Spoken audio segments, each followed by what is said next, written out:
please help us. He can't breathe. I know something was in his mouth. Boom. I'm like, babe, he choking. What's this? This was in his throat. I tried, there was nothing I could do. On June 25, 2022, in Cleveland, Ohio, a chaotic 911 call summons paramedics to the home of an unresponsive 13-week-old infant. But when a troubling discovery is made, investigators begin to question the circumstances, raising the unsettling possibility that what happened may have been no accident. It's okay. I bet you I'm going to win this. Watch this. The following is based on official police records, and the footage has never been seen before. At 7:37 a.m., emergency dispatchers answer a frantic plea for help. Can y'all please help us? Okay, excuse me, sir. What's the address of the emergency? What? Okay, sorry. Can y'all please hurry? Sir. Okay, tell me exactly what happened. I don't know your number. Okay, hello? Can someone tell me what happened? Hello? Don't crazy. I'm sure it's cold. Hello? He can't breathe. He can't breathe. What the you mean? What happened? I'm gonna ask you. Okay, can I speak to one person? A woman takes control of the call, finally getting vital information to the dispatcher. His father banged on our door and he said his son stopped breathing. Okay, can you sit down? Can you just stay on the phone so I can talk to one person so I can get this help started? Yes. Are you with the patient now? Yes, we just woke up. And how old is sir, ma'am? 3 months. The dispatcher assures her that help is on the way, but with precious seconds slipping by, getting aid to the baby before paramedics arrive is critical. Okay, listen, ma'am. I'm going to tell you how to get mouth to mouth. Okay, go. I'm ready. Come on. Okay, now completely cover the baby's mouth. Yes, And his mouth and nose with your mouth. Then I want you to blow 2 puffs of air into his lungs, about 1 second each, just enough to make the chest rise with each breath, okay? Yeah.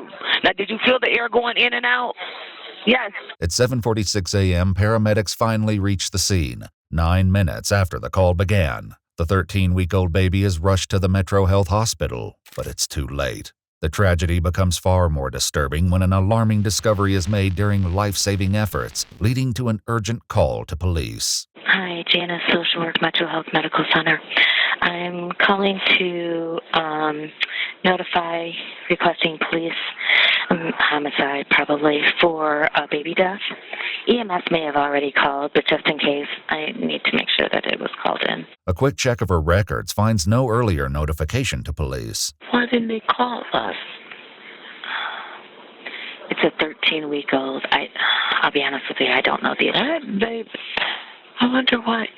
Did EMS pick the baby up? Yeah. Now, will you guys notify homicide?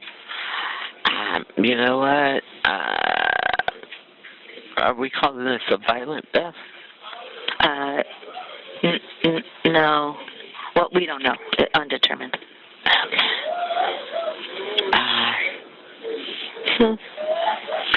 The heartbreaking screams of the infant's parents, 18-year-old Traveon Hughes Sr. and 18-year-old Asiana McEwen, can be heard in the background of the call.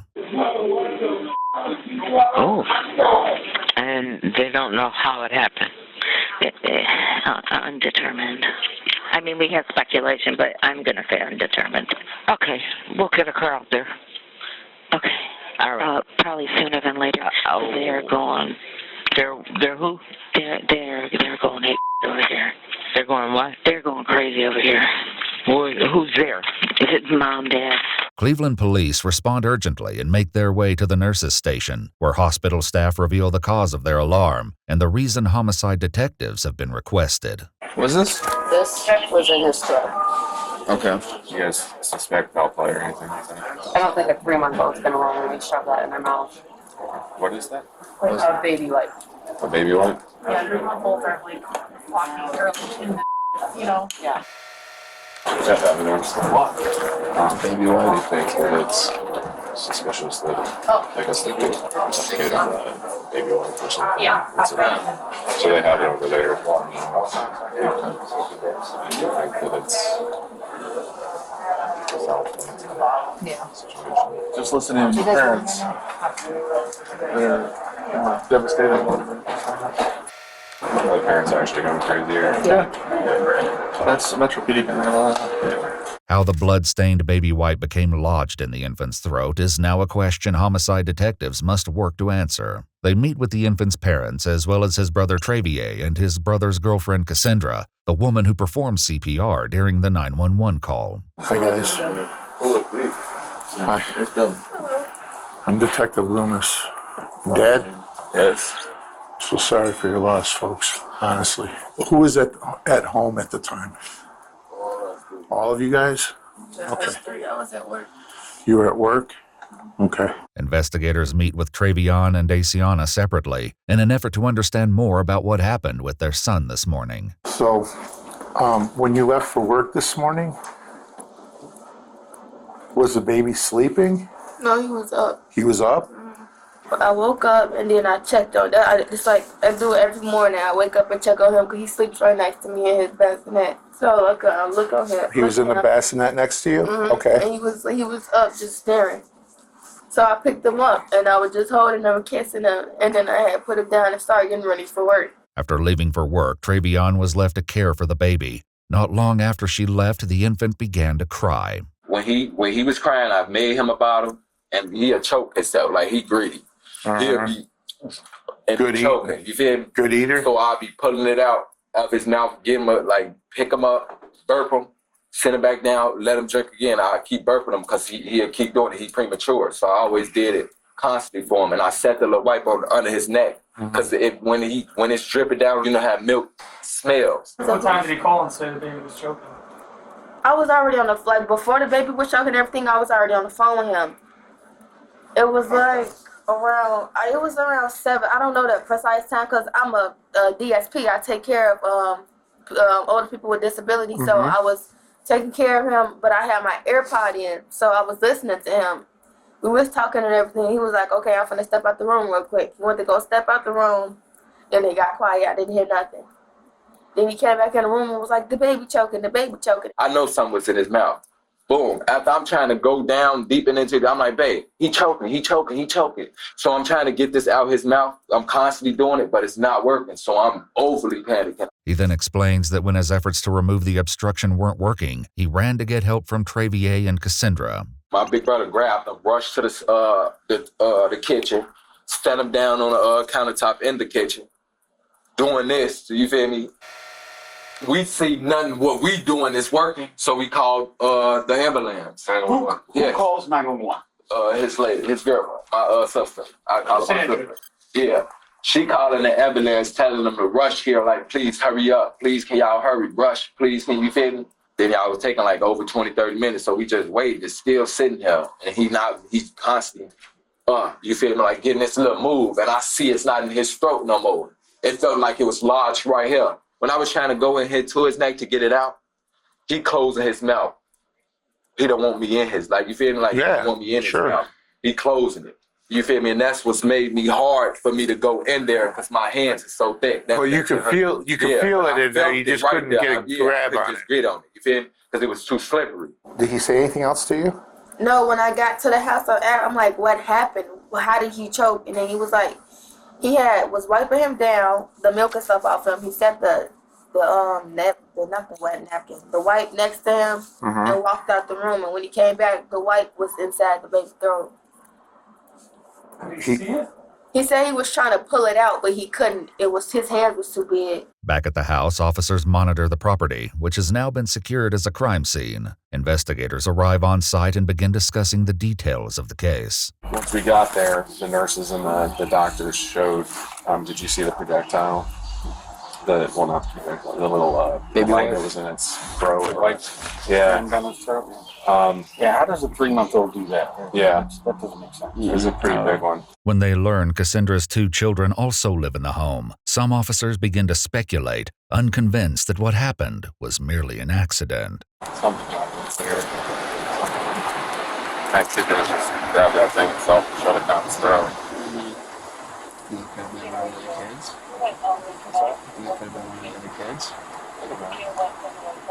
Maybe the kid was crying and like the kid just, the mom was being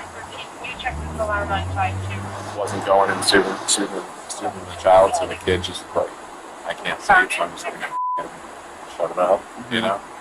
Goes in there and just shuts it down in there. However, Cassandra tells investigators her 2 children weren't home, and the only child in the house was the 3-month-old, who had been sleeping in a bassinet next to his mother until she left for work. Investigators pose a critical question to the parents. Has your baby picked stuff up before and tried to eat it? Yeah. He's a advanced baby. He knows how to hold his own bottle. Like, he when you try to pull the bottle away from him, he like reaches to grab it back. He'll pick it back up and put it back in his mouth. Okay. Does he ever put anything else in his mouth though besides the bottle? Anything he grabs. You're saying that he's picked up stuff in his mouth before. Do you remember anything specific he's ever put in his mouth besides the bottle? Think he's ever picked something up? Candy, cookies, anything. Like he'll it don't grab matter what it put is, he'll put it in his mouth. Yeah. It don't matter. Like, I don't mind explaining. Like a sock, he'll do anything. Okay. Literally, anything he see, you think it's cool. He'll even suck on your. Within reach, he'll grab it and try to put it in his even mouth. suck So on he your. can do this pretty well. He can reach around and he can grab stuff. Yeah. And he'll even suck on you. Like, no hump, like that sound look gay, but no hump, he'll even suck on your nose type. Yeah, bro. You think it's food. No. Yeah. Paramedics quickly arrived after the 911 call was placed, but once on scene, they said they were not notified that the 13-week-old boy had an obstruction in his throat by anyone at the scene, including Traveon, his brother Travier, or Cassandra. Did you tell them that thing went down his throat? Yeah, they knew about all that. They knew everything. No, yeah, we told them that too, but I'm talking about my brother and sister. They knew too, and they was trying to help. Did they tell them that on the phone? I don't know. Like, sir, the man, when this was going on, I was I mean, we'll get a too tape. fancy, raging, crying, jumping there where I panicking. Traveon insists the infant was still breathing when paramedics arrived. They told me they was able to get out, like he was still moving, is what I'm saying. Yeah, but you can move. You still have some air in your body, like oxygen in your blood a little bit. So it could have been like So you don't think involuntary. they killed my baby? Oh. No. They'll contact you when the funeral home can come pick him up. The medical examiner's office would later determine the infant's cause of death to be asphyxia by choking. Doubt still lingers over how it got in the infant's mouth, as well as why paramedics weren't informed of the obstruction. This brings both Cassandra and Traveon back for an interrogation, where investigators seek to find the truth. When he came to the door, what did he say to you? He said that the baby's choking, help. Okay. Did he say what he was choking on? A wipe. Did he actually tell you that at that point in time? Yes, he said that he was choking on a wipe. But we didn't see anything. We didn't see the wipe. I'm looking, like, my biggest thing was calling 911. I know we needed to start compression. Sure.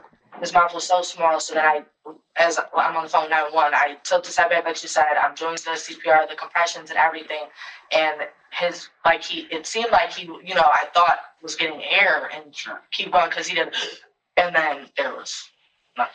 The question came up during the 911 call as the dispatcher attempted to guide her through performing CPR. Okay, kneel next to the baby and look in his mouth for food or vomit. Is there anything in his mouth? No. At the house when we talked, you didn't mention the word baby wipe to me at all. Yes, I did. Well, yeah, you didn't. And we were recorded. Okay. On the 911 call, nobody mentioned baby wipe. When the EMTs got there, nobody mentioned baby wipe. However, at the very start of the 911 call, a male's voice can be heard shouting that something was in the infant's mouth. EMS, what's the address of the emergency? How the f*** is he gonna blow? How did he get it in his mouth? Come on! Still, paramedics said they were never informed when they arrived. He told me and us 1,000 times that he was choking on a baby. He told you that. How come no one told 911 that? So it was never said on the 911, or I want to hear it because I know that they were screaming that he was choking on a baby. Nobody mentioned it to the EMTs. Don't you think when a paramedic gets there that someone should say he has a baby wipe in his mouth? Do you understand if you would have been there and all the screaming going on? I literally was trying to get to the baby. So if you heard, I'm like, compressions, counting. Right.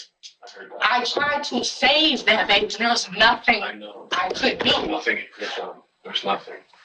There's nothing anyone could have done.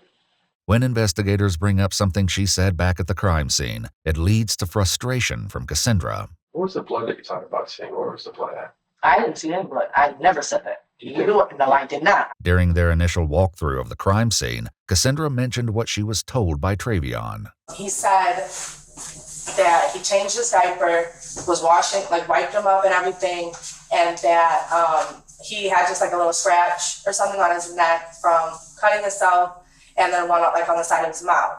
And he said he went to like wipe up just the blood and everything, and he said he walked away just for a couple of seconds, and this is the outcome of that. I never said I saw. You said you saw him wiping blood off. No, I didn't say I saw. I said he. Stop. Don't do that, because in a second, please come on. No. You might have meant Okay, that. okay. That's what you said. Okay, don't do that. He told me, because I just feel like you're attacking me, because I feel like, because I'm telling you that this is literally the most, a long time, and I feel like you keep trying to tell me what I'm saying, and I'm telling you what I'm saying. Getting nowhere with Cassandra, investigators wrap up the interview, hoping Traveon might provide the clarity she didn't. He's left alone for a few moments, where he entertains himself while waiting for investigators. This is how we do. This is how we do. I'm sure the camera's still in there. Yes, it is. Detectives sit down with Traveon once again, but his interview begins with less cooperation than the first and quickly hits a wall. I know it sucks, but we got to kind of figure out what happened here. Because we got a bunch of questions, okay?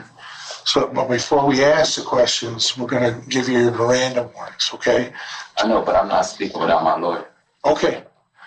Well, that's fine. Then we're going to place you under arrest for murder of the baby. What? Based on the evidence that we have. This ain't no evidence. This ain't my fault. Okay. Stand up and put your hands behind you. Why are we getting arrested for? Murder. I'm not. Ain't no stuff in the rag down your baby's. Why ain't stuff no rag down, bro? What? I'm not. We're going to give you an opportunity to explain how that rag got down your baby's throat. Bro, what? But you don't want to do that, so. We just didn't have a shoot. We've talked to doctors. We've talked to the medical examiner. We've talked to doing everything, yes. Yeah, we're doing all that, yes. Okay. I understand everything you're saying, yes. And every single one of those people tell us that there's no way that a 13-week-old baby picked up a This rag, is my son. balled it up, and put it in his mouth. I know he ain't balled. Oh, I'm not asking any questions. All right? Just as the detective makes his exit, his passing comment strikes a nerve. Good luck. All right, good luck.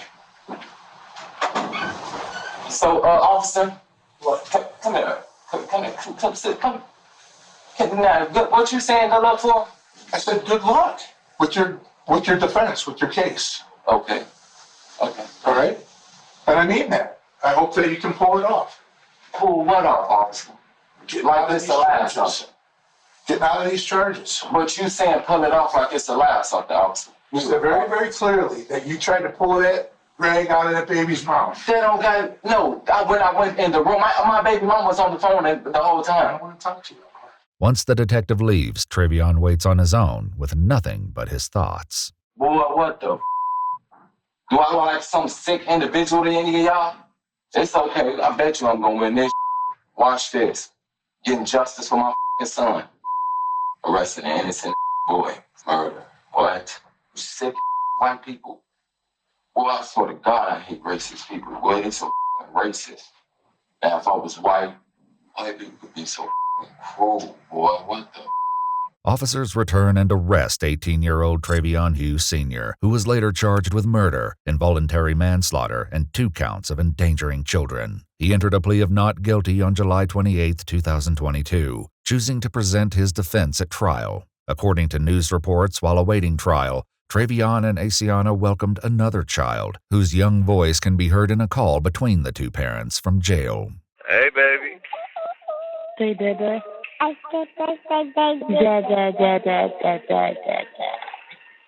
Hey, Miracle. Hey, Daddy. Hey, Daddy, baby. Daddy. Stop abusing me. My baby.